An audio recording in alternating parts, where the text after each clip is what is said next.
Hello student, welcome to my channel Neha Educare.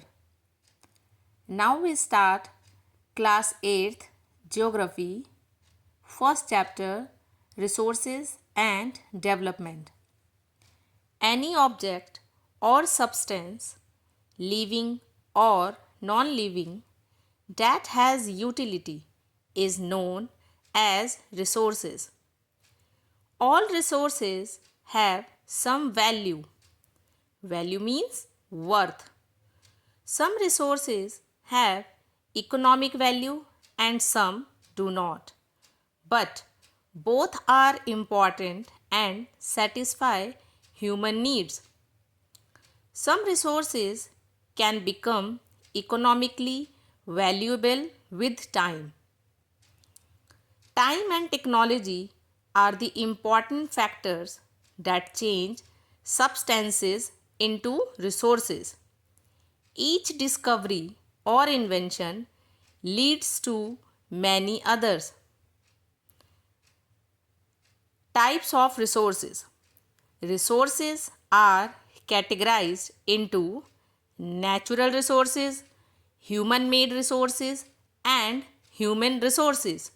Now we discuss about natural resources.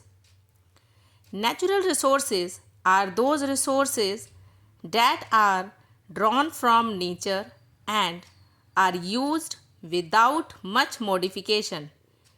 Air, water, soils, minerals are the natural resources. Natural resources are classified into different groups depending upon their level of development and use, origin, renewability, and distribution. On the basis of level of their development and use, resources can be classified into actual and potential resources.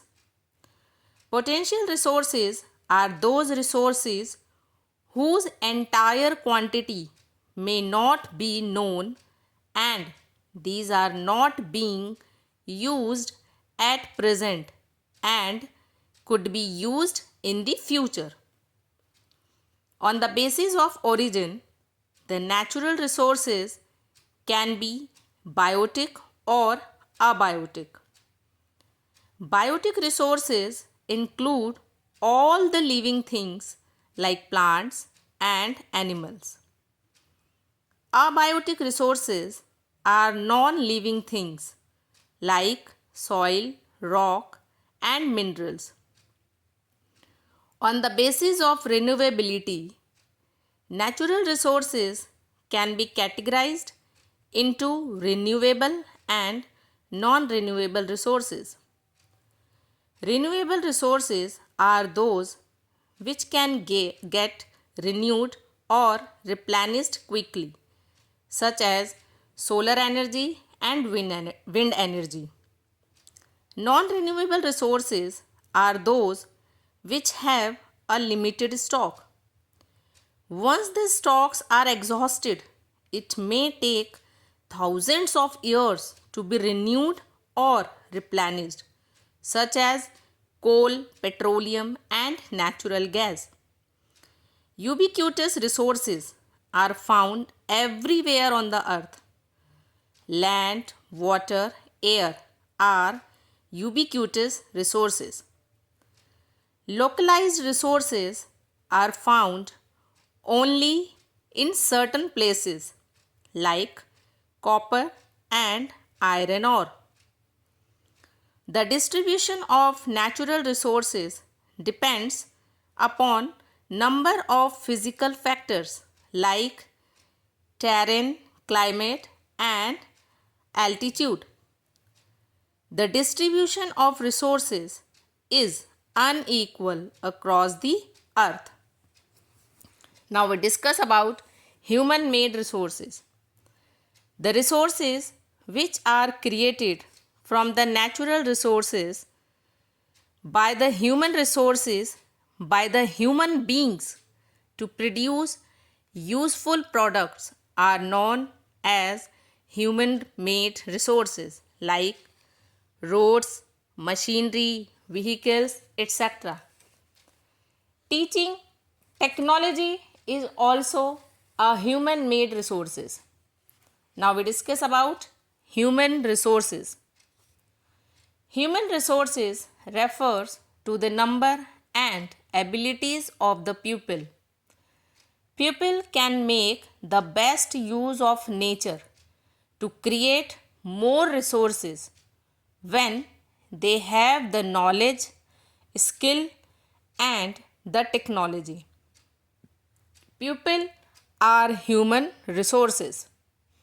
Human resources development refers the improving the quality of pupils' skill so that they are able to create more resources. Now, a question arises, why we conserve our resources? Conservation of resources refers to using natural resources carefully so that they could be renewed and continued to be used in future. Sustainable use of resources refers to carefully utilizing resources and balancing the need to use resources and also conserve them for the future generation. It is our duty to ensure that all uses of renewable resources are sustainable. The diversity of life on the earth should be conserved. The damage to natural environmental system should be minimized. Thank you for listening.